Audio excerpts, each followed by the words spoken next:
नमस्कार। एसटीएस न्यूजमा स्वागत छ। म बिना शाही। समाचार सुरु गरौँ आजको प्रमुख प्रसंगबाट।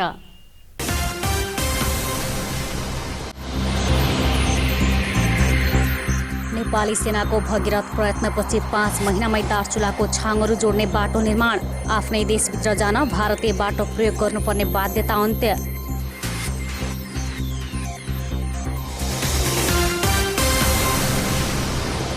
जरिवानाले कालोबजारी नियन्त्रण नभई कैद सजाय गर्ने वाणिज्य मन्त्रीको चेतावनी। हरैयामा विशेष आर्थिक क्षेत्र र 6 लेनमा औद्योगिक करिडोर बनाउने आश्वासन। दण्डहीनता मौलाएपछि सुदूरपश्चिममा अपराधिक गतिविधि बढ्दै। पत्रकार महासङ्घको मिसन टोलीद्वारा कैलालीका पत्रकार असुरक्षित रहेको ठहर।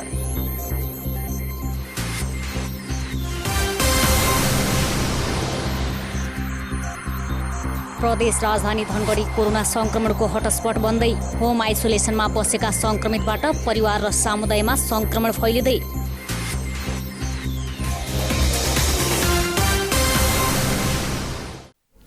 अब समाचार विस्तारमा। दार्चुलाको व्यास नगरपालिका वडा नम्बर 1 छाङरुवासीलाई स्वदेशी भूमिको बाटो भएर जिल्ला सदरमुकाम आवजावत गर्न सजिलो भएको छ। नेपाली सेनाको घाँटी बगर छाङरू घोडेटो बाटो खनेर स्थानीय सरकारलाई हस्तान्तरण गरेपछि सो क्षेत्रका जनतालाई महाकाली वारी किनारै भएर आवजावत गर्न सुविधा भएको हो। घोरेटो बाटो पूर्ण रूपमा सञ्चालनमा आएसँगै अब मुलुकको एक स्थानबाट अर्को स्थानको यात्रामा रहँदा विदेशी भूमिको प्रयोग गर्न पर्ने बाध्यता हटेको सैनिक प्रवक्ता सन्तोष वल्लभ पौड्यालले जानकारी दिनुभयो। सदरमुकामदेखि घाँटीबगड हुँदै छाङहरू जाने बाटो 3 वर्षदेखि अवरुद्ध भएपछि विदेशी भूमि प्रयोग गर्नुपर्ने बाध्यता त्यहाँका स्थानीयलाई थियो। सो बाध्यता अन्त्य गर्न गत जेठ 26 गते बाटो निर्माण सुरु गरेको सेनाले 4 महिनाको भगीरथ प्रयासपछि विकट पहरा छिचोलेर स्वदेशी भूमिबाटै स्थानीयलाई यात्रा गराउन सफल भएको हो। प्रतिकूल मौसम, विकट इलाका र कठोर चट्टानलाई विस्फोटन पदार्थ प्रयोग गरी 1,08,36,000 को लागतमा 2 मिटर चौडा र 550 मिटर लामो उक्त बाटो निर्माण गरेको सेनाले जनाएको छ। बाटो निर्माणमा सेनाको नेतृत्वमा 65 सैनिक परिचालन गरेको थियो भने 33 जना गैर सैनिक नागरिक अहोरात्र खटिएका थिए। हस्तान्तरण कार्यक्रममा मुख्यमन्त्री त्रिलोचन भट्टले जटिल परिस्थितिमा पनि सेनाले उत्कृष्ट काम गरेको बताउनुभयो। सुदूरपश्चिम पीर्तनापति निर्मल कुमार थापाले बाटो निर्माणमा सेनालाई सहयोग पुर्याउने प्रदेश सरकार र स्थानीय तह सबैप्रति धन्यवाद व्यक्त गर्नुभयो। बाटो निर्माण गर्ने क्रममा स्थानीय देवान सिंह धामीको ढुङ्गा लागेर मृत्यु भएको थियो। बिमा बापतको 10 लाखको चेक र योगदानको उच्च मूल्याङ्कन गर्दै प्रधान सेनापति प्रशंसा निशान उहाँकी पत्नी लक्ष्मी धामीलाई प्रदान गरिएको हो। बाटो सञ्चालनमा आएसँगै त्यस क्षेत्रका 184 घरधुरीका 1250 जनालाई हिँड्न र पशु चौपाई ल्याउन पुर्याउन सहयोग भएको छ। उद्योग वाणिज्य तथा आपूर्ति मन्त्री लेखराज भट्टले कालोबजारी गर्नेहरूलाई कैद सजाय गर्न सक्ने बताउनु भएको छ। धनगढीमा मंगलबार आयोजित पत्रकार सम्मेलनमा मन्त्री भट्टले पछिल्लो समय कालोबजारी बढ्दै गएकोले यसलाई जरिवानामा मात्रै नियन्त्रण नभए कैद सजाय समेत गर्ने विकल्पमा जाने बताउनु भएको छ। बजार अनुगमन दशैं तिहारमा मात्र नभएर निरन्तर चलिरहने भन्दै कालो बजारियाहरूलाई कारबाहीको दायरामा ल्याउन सरकार प्रतिबद्ध रहेको उहाँले बताउनुभयो। लकडाउनका कारण अर्थतन्त्र र रोजगारीमा समस्या सिर्जना भएको बताउँदै उहाँले इट्टा भट्टीहरूमा अधिकांश भारतीय कामदार रहेकाले त्यहाँ नेपाली कामदारलाई काम दिनुपर्ने उहाँले जिकिर गर्नुभयो। दशैं तिहारमा मात्रै अनुगमन हुने भन्ने कुरा होइन। मैले उद्योग वाणिज्य आपूर्ति मन्त्रालय सम्हालिसकेपछि त्यसलाई एकदम जोड दिएर बजारलाई हामी हस्तक्षेप गरेका छौँ। नेपाल खाद्य व्यवस्था व्यापार कम्पनी लिमिटेड र सार्ट ट्रेडिङले बजारमा विशेष हस्तक्षेप गरेको छ। त्यसलाई सन्तुलित हुने, कालोबजारी हुन नदिने, महँगाई बढ्न नदिने यतातिर हाम्रो छ। अहिले हामीले हेर्दाखेरि खाद्यान्नमा त्यस्तो महँगाई बढेको छैन। विशेष गरी दाल गेडागुडीमा अलिकति बढेको छ, किन भन्दा त्यो बाहिरबाट आयात हुन्छ। कैलालीको हरैयामा विशेष आर्थिक क्षेत्र स्थापना गर्ने, धनगढी अत्तरिया कोरिडोर स्थापना गर्ने र अर्थतन्त्रले भ्याएसम्म विभिन्न ठाउँमा औद्योगिक क्षेत्रहरू स्थापना गर्दै लैजाने उहाँले बताउनुभयो। यता उसले प्रदेशको कार्यक्षेत्र हो भन्ने त्यतै फाइल तल र माथि हुँदाखेरि त्यो अर्के त्यो अस्ति हाम्रो चाहिँ सचिव जानुभएको भन्छ उसको। त्यसपछि हामी वन मन्त्रालयमा वनमन्त्रीसँगै बसेर त्यो छलफल गऱ्यौँ। वन निर्देशकदेखि यहाँको सबै त्यहाँको वनको सचिव लगायत। अब चाहिँ त्यो फाइनलतिर एआई टुङ्गियो। उहाँहरू त्यो टुङ्गिसकेपछि भगाधिकार अब क्याबिनेटमा तुरुन्तै लगिदिएर क्याबिनेटले निर्णय गरेपछि एउटा अन्य कामहरू अगाडि। मन्त्री भट्टले बैतडीको दोगडा केदारमा फस्फोराइड उत्खननका लागि ड्रिलिङ थालिएको बताउनुभयो। मलखादमा प्रयोग हुने फस्फोराइडको परीक्षण सफल भए कैलालीमा उद्योग स्थापना गरिने उहाँले बताउनुभयो। फस्फरस भने 90% डिएपीको लागि कच्चा पदार्थ हो। त्यसपछि 10% अन्य चिजहरू मिलाएर हुन्छ। अब युरिया भनेको त नाइट्रोजनको हावाबाट र हामीले उत्पादन हामीलाई चाहिने टोटल अहिले हामीले हाम्रो मन्त्रालयले कृषि मन्त्रालयसँग बसेर छलफल गर्दा प्रारम्भिक कति हो त भन्दा 20 लाख मेट्रिक टन आवश्यक पर्छ हामीले समग्रमा। प्रदेश राजधानी धनगढी कोरोना संक्रमणको हटस्पट बनेको छ। तर रोकथामका लागि भने सरकारी स्तरदेखि जनस्तरसम्म कसैले चासो दिएका छैनन्। धनगढीमा कोरोना संक्रमितको संख्या 800 नजिक पुगेको छ। संक्रमितहरूलाई होम आइसोलेसनमै राख्दा संक्रमण समुदाय स्तरमै सम्म पुगेको छ। हालसम्मको तथ्याङ्क अनुसार धनगढीको वडा नम्बर 1 र 2 मा सबैभन्दा बढी संक्रमित छन्। संक्रमण पुष्टि भएकाहरू होम आइसोलेसनको नाममा एकान्तवासमा बस्ने शर्तसहित घर जान थालेपछि संक्रमण झनै फैलिएको छ। संक्रमितहरूले होम आइसोलेसनमा बस्दा कुनै सावधानी नअपनाउँदा परिवारका सदस्यहरू नै संक्रमित हुन थालेका छन्। केही दिन अघि मात्रै वडा नम्बर 6 मा एकै परिवारका सबै सदस्यमा कोरोना पुष्टि भएको थियो। उपमहानगरका जनस्वास्थ्य निरीक्षक लक्ष्मीराज उपाध्यायले होम आइसोलेसनमा बसेका संक्रमितहरूबाट अरूलाई सरेको केस बढी देखिएको बताउनुभयो। अघिल्लो हप्तासम्म मान्छेहरूलाई त्यति यसको लक्षणविहीन चाहिँ पोजिटिभ थियो भने अहिले आएर लक्षण देखिएका केही बिरामीहरूले चाहिँ पोजिटिभ भएका बिरामीहरूले चाहिँ हामीलाई चाहिँ जानकारी गराएका छन् र उहाँहरूलाई जाँच्नका लागि र उहाँहरूले चाहिँ आफ्नो सुरक्षाका लागि हामी स्वास्थ्य शिक्षा चाहिँ दिइरहेका छौँ। तर यसो हेर्दा र जुन अहिले धनगढी उपमहानगरपालिकामा आइसोलेसन छ, आइसोलेसनमा बसेका व्यक्तिहरू एउटा नियममा बसेका छन्। ती व्यक्तिहरू चाहिँ सुरक्षित छन् र निको भएर जाने दर चाहिँ एकदमै बढी छ। तर जुन होम आइसोलेसनमा हामीसँग सुविधा सम्पन्न छ भनेर बसिरहेका छन्, ती व्यक्तिहरू चाहिँ एकदमै सङ्क्रमण सार्ने र लक्षण देखिएको कुरा चाहिँ म चाहिँ यहाँलाई चाहिँ भन्छु। किनभने पछिल्लो समय लक्षणसहितका बिरामी थपिने क्रम पनि बढेको छ। उपमहानगरमा हालसम्म 4100 भन्दा बढीको स्वाब सङ्कलन गरिएकोमा ती सबैको पिसिआर परीक्षण गरिएको छ। धनगढीमा पछिल्लो एक हप्तामा मात्रै 200 भन्दा बढी संक्रमित थपिएका छन्। संक्रमितको सङ्ख्या दैनिक बढिरहँदा जनस्तरबाट भने लापरवाही बढेको छ। कोरोना रोकथामका लागि जति नै प्रयास गरे पनि जनता आफै सचेत नभएसम्म उपमहानगरपालिकाको प्रयास व्यर्थ हुने जनस्वास्थ्य निरीक्षक उपाध्यायले बताउनुभयो। जुन चाहिँ लापरवाही छ त्यो लापरवाही गर्नु भएन। जुन कार्यविधि बनेको छ कोरोनाले चाहिँ जुन अहिले नेपाल सरकारले बनाएको कार्यविधि एउटा के छ भने 10 दिनसम्म चाहिँ पोजिटिभ देखिएको 10औँ दिनमा चाहिँ जचाउने पिसिआर फलोअप जचाउने र पोजिटिभ देखियो भने 4 दिन अझ बसेर 14 दिनसम्म चाहिँ एकदम नियमले बस्यो भनेपछि यो रोगलाई जित्न सकिन्छ। होइन चाहिँ यो चाहिँ जुन होम आइसोलेसनमा बसेका छन् ती व्यक्तिहरू चाहिँ सुर्ती किन्ने हिसाबले पुकार किन्ने हिसाबले अब यसो चाहिँ मतलब चाहिँ बाहिर निस्किने जुन गरिरहेका छन् यो चाहिँ एकदम भयावह अवस्था हो। यसको लागि तपाईँ हामी सबै मिलेर चाहिँ यसबाट रोक्नका लागि चाहिँ उहाँहरूलाई नियममा बस्न 14 दिन मात्रै घरमा हावा लाग्ने कोठामा एक्लै बस्न चाहिँ उहाँहरूलाई अनुरोध गर्न चाहन्छौँ। हालसम्म उपमहानगरमा 255 महिला र 543 पुरुषमा संक्रमण पुष्टि भएको छ। जनस्वास्थ्य निरीक्षक उपाध्यायका अनुसार 179 महिला र 379 पुरुष गरी 598 जना कोरोना मुक्त भएका छन्। हाल 53 महिला र 144 पुरुष गरी 197 जना सक्रिय संक्रमित रहेका छन्। सक्रिय संक्रमित मध्ये 90% को बाह्य ट्राभल हिस्ट्री नरहेको उपमहानगरको स्वास्थ्य शाखाले जानकारी दिएको छ। सक्रिय संक्रमित मध्ये 42 महिला र 123 पुरुष गरी 165 जना होम आइसोलेसनमा छन् भने 11 महिला र 21 पुरुष गरी 32 जना मात्रै अस्पताल र संस्थागत आइसोलेसन सेन्टरमा छन्। हालसम्म उपमहानगरका 4 जना संक्रमितको मृत्यु भएको छ। नेपाल पत्रकार महासंघको मिसन टोलीले कैलालीका पत्रकार असुरक्षित रहेको ठहर गरेको छ। दिनेश सञ्चार गृहमा आक्रमण गर्दै पत्रकारमाथि कुटपिट भएपछि कैलाली आएको महासंघका महासचिव रमेश विष्ट नेतृत्वको मिसन टोलीले कैलालीका पत्रकार असुरक्षित रहेको निष्कर्ष निकाल्दै प्रतिवेदन सार्वजनिक गरेको हो।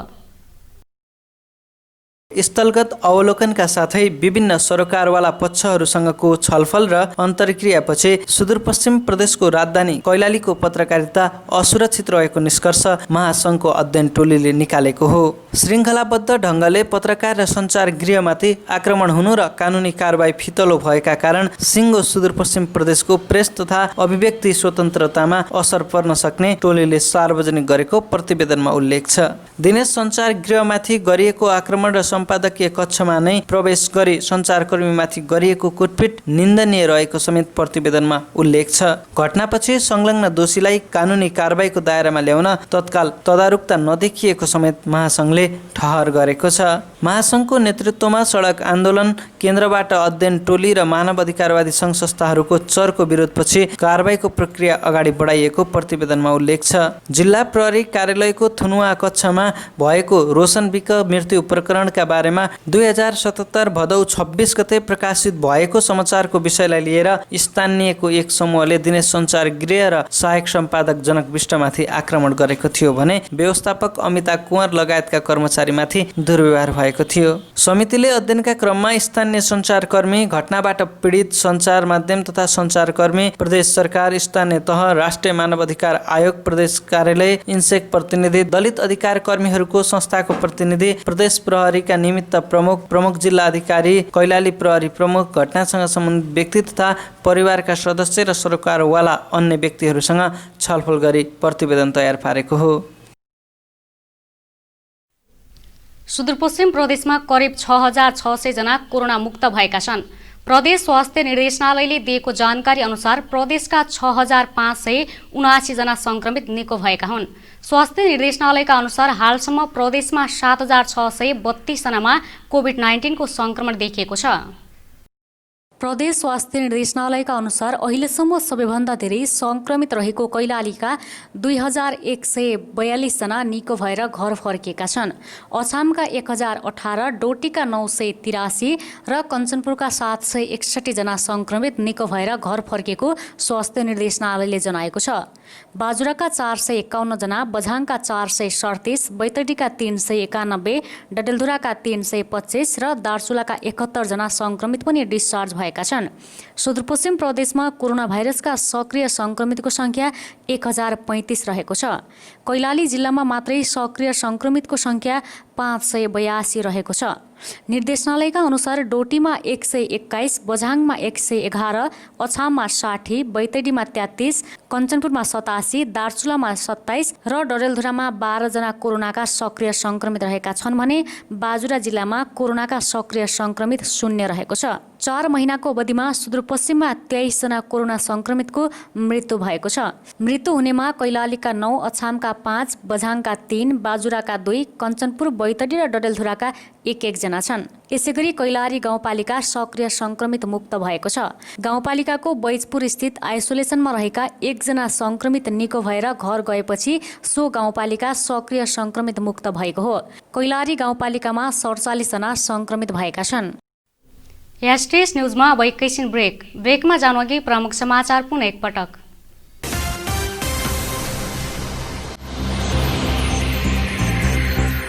नेपाली सेनाको भगीरथ प्रयत्नपछि 5 महिनामै दार्चुलाको छाङहरू जोड्ने बाटो निर्माण। आफ्नै देशभित्र जान भारतीय बाटो प्रयोग गर्नुपर्ने बाध्यता अन्त्य।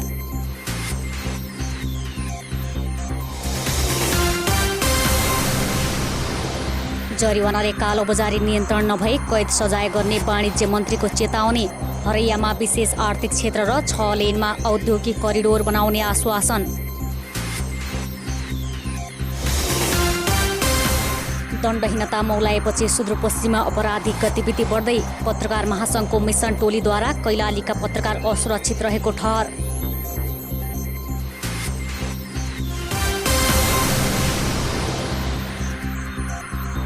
प्रदेश राजधानी धनगढी कोरोना संक्रमणको हटस्पट बन्दै। होम आइसोलेसनमा बसेका संक्रमितबाट परिवार र समुदायमा संक्रमण फैलिँदै।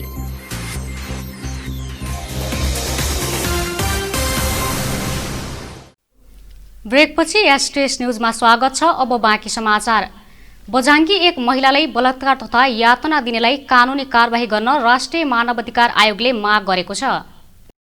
मानवाधिकार आयोगको सुदूरपश्चिम कार्यालयले विज्ञप्ति सार्वजनिक गर्दै बझाङको बुङ्गल नगरपालिकाकी 21 वर्षीय महिलालाई ससुरा र उनको सहयोगमा अन्य व्यक्तिले पनि बलात्कार गरेको तथा यातना दिएको भन्दै पीडित महिलालाई न्याय दिन माग गरेको हो। ती महिलाको शारीरिक र मानसिक अवस्था पनि नाजुक रहेको भनेकाले पीडितको हालको स्वास्थ्य अवस्था तथा घटनाको अनुसन्धानबारे जानकारी गराउन जिल्ला प्रशासन र जिल्ला प्रहरी कार्यालयलाई आयोगले पत्राचार गरेको छ। पछिल्लो समय श्रृङ्खलाबद्ध रूपमा बलात्कार, हत्या तथा यौन हिंसाका घटनाहरू बढ्नुले महिलाहरू संवैधानिक अधिकारबाट वञ्चित भएको आयोगले जनाएको छ। यसैबीच 500 रुपैयाँ लिएर बलात्कारको घटना मिलाउन खोज्ने 6 जनालाई प्रहरीले नियन्त्रणमा लिएको छ। मस्टा गाउँपालिका खिकालामा साउन 4 गते भएको जबरजस्ती करणीको मुद्दा गाउँमै मिलेमत्तो गरेर ढाकछोप गरेको अभियोगमा धनचडी बोहरा, धमकला दमाई, पिरु दमाई, गल्फे बोहरा, झलक दमाई र लालबहादुर बोहरालाई प्रहरीले नियन्त्रणमा लिएको हो। साउन 4 गते वडा नम्बर 2 की 13 वर्षीय बालिकामाथि भएको जबरजस्ती करणीलाई गाउँमै मिलापत्र गरेको पाइएपछि उनीहरूलाई पक्राउ गरी थप अनुसन्धान भइरहेको प्रहरी नायब उपरीक्षक गणेश बहादुर बमले जानकारी दिनुभयो। कैलालीको घोडागुडी नगरपालिका वडा नम्बर 4 की 23 वर्षीय पत्रकार निर्मला पहराईले आत्महत्या गरेको भन्न नमिल्ने स्थलगत अध्ययन प्रतिवेदनले निष्कर्ष निकालेको छ। क्रियाशील दलित पत्रकार सङ्घको अध्ययन टोलीले यस्तो निष्कर्ष निकालेको हो। पत्रकार निर्मला पहराई झुन्डिएको रुख नजिकै छाता र चप्पल भेटिनु, घटनास्थलदेखि 27 मिटर टाढा घडी भेटिनु, घाँटीमा बाँधिएको पासोमा सुर्के गाँठो नभेटिनु, पासो घाँटीमा कसिएको नभई एक हात पस्ने खाली ठाउँ हुनु, घडी भेटिएको ठाउँमा निर्मलाको भन्दा अर्को ठुलो पाइलाको डोब हुनु र सँगै बोकेको मोबाइल अहिलेसम्म नभेटुनुले घटना हत्यापछि झुन्ड्याएको हुन सक्ने अध्ययनले औँल्याएको छ। क्रियाशील दलित पत्रकार सङ्घको अध्ययन टोलीले घटनास्थलमै पुगेर स्थलगत अध्ययन गरेको थियो। सङ्घले प्रतिवेदन सार्वजनिक गर्दै विभिन्न तथ्यहरूले निर्मलाको आत्महत्या नभई हत्या भएको हुन सक्ने निष्कर्ष निकाल्दै दोषीमाथि कारबाहीको माग गरेको हो। प्रतिवेदन अनुसार पहराई भदौ 31 गते सोही एफएममा कार्यरत ललित जागरी र जागरीको नयाँ प्रेमिका भनेकी साउद थरीकी युवतीलाई भेट्न जान्छु भन्दै कोठाबाट हिँडेकी थिइन्। सोही दिनदेखि निर्मला बेपत्ता भएकी थिइन्। आफन्त, प्रहरी तथा ललित जागरी सहितले खोजी गर्दा असोज 2 गते घोडागुडी नगरपालिका 5 को जंगलमा रुखमा झुन्डिएको अवस्थामा मृत फेला परेकी थिइन्। निर्मलासँग 5 वर्षदेखि प्रेम सम्बन्धमा रहेका ललितले जातकै कारण उनको प्रेम सम्बन्धबाट टाढा हुँदै जानुले अन्तर्जातीय कारणले प्रेम सम्बन्ध अपराधको बाटोमा पुगेको प्रतिवेदनमा उल्लेख छ। घटनापछि स्थानीय प्रहरीले ललित र उनकी प्रेमिकालाई पक्राउ गरेको छ। पत्रकार पहराई कैलाली एफएममा कार्यरत थिइन्। दशैं र तिहारमा मुगलानबाट फर्की परिवारसित चाडपर्व मनाउने यहाँको विगतको परम्परा यस वर्ष कोरोना कहरका कारण सङ्कटमा परेको छ। बन्दाबन्दीमा कोरोनाको त्रासले स्वदेश फर्केकाहरू चाडपर्वकै मुखमा पुनः रोजगारीका लागि भारत गइरहेका छन्।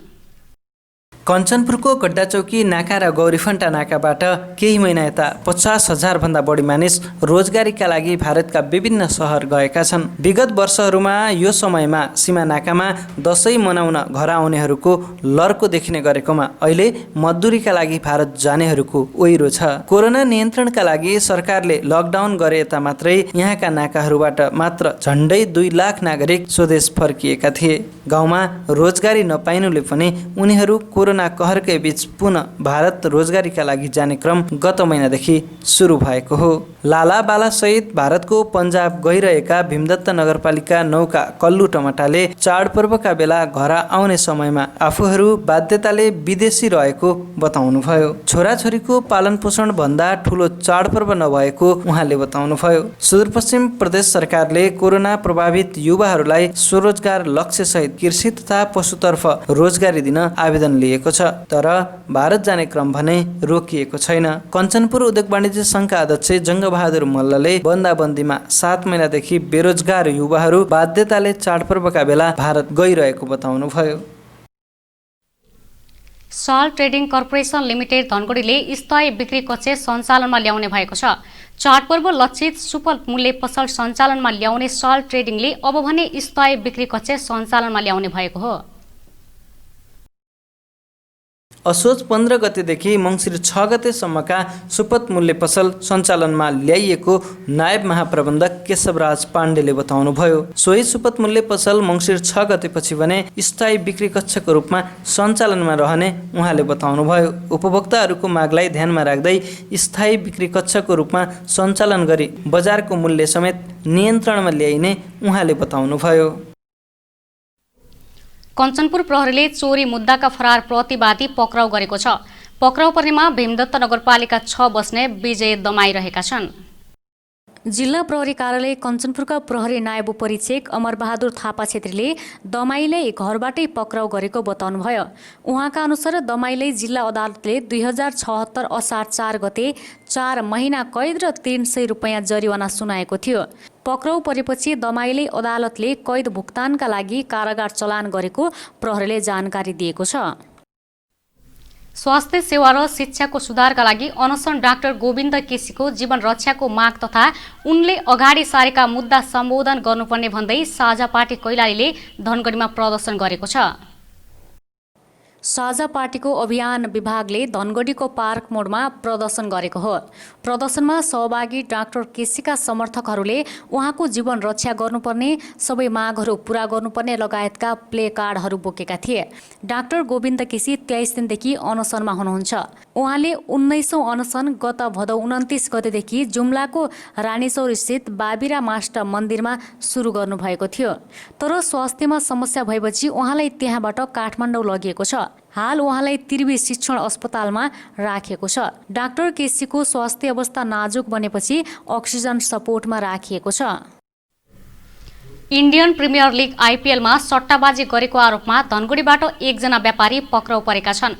धनगढी उपमहानगरपालिका वडा नम्बर 3 मा प्रीति ट्रेडिङ एन्ड सप्लाइजका सञ्चालक सञ्जीव गुप्तालाई सट्टाबाजीको आरोपमा पक्राउ गरेको कैलाली प्रहरीले जनाएको छ। जिल्ला प्रहरी कार्यालय कैलालीका प्रवक्ता प्रहरी नायब उपरीक्षक प्रतीक विष्टका अनुसार गुप्ताले आइपिएलमा खेलाडी आउट भएमा, खेलाडीले रन बनाएमा, चौका वा छक्का भएमा, विकेट गएमा, टिमले जिते वा हारेमा सट्टाबाजी गर्दै आएका थिए। अनलाइन मार्फत उनले रकम दाउ लगाउँदै आएका प्रहरीको दाबी छ। उनको साथबाट 2 थान मोबाइल समेत बरामद गरिएको छ। जिल्ला अदालत कैलालीबाट जुवा सट्टाबाजी मुद्दामा म्याद समेत थपिएको प्रहरीले जनाएको छ। सशस्त्र प्रहरीले कलुवापुर बेलौरी सडक खण्डबाट 38 लाखभन्दा बढीको अवैध सामान बरामद गरेको छ। झलारी स्थित सशस्त्र प्रहरी गणबाट खटेको टोलीले कञ्चनपुरको शुक्लाफाटा नगरपालिका 12 कालागौडी क्षेत्रबाट परिमाणभन्दा कम बिल बनाएर ढुवानी भइरहेको माल सामान बरामद गरेको हो।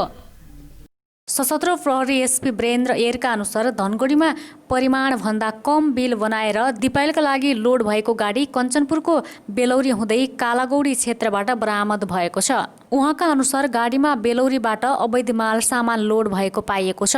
से1132 नम्बरको महिन्द्रा जीप, विभिन्न किसिमका औषधि, कपडा, सुर्ती, गुटका, बेसार र प्लास्टिकका बोराहरू बरामद भएको छ।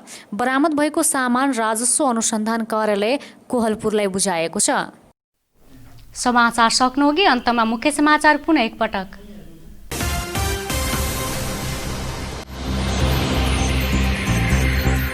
नेपाली सेनाको भगीरथ प्रयत्नपछि 5 महिनामै दार्चुलाको छाङहरू जोड्ने बाटो निर्माण। आफ्नै देशभित्र जान भारतीय बाटो प्रयोग गर्नुपर्ने बाध्यता अन्त्य।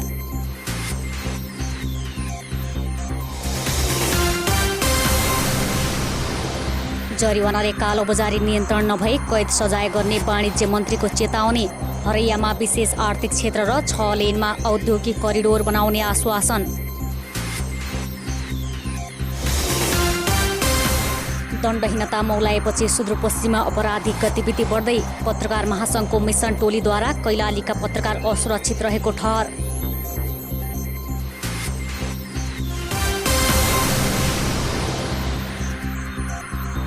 प्रदेश राजधानी धनगढी कोरोना संक्रमणको हटस्पट बन्दै। होम आइसोलेसनमा बसेका संक्रमितबाट परिवार र समुदायमा संक्रमण फैलिँदै।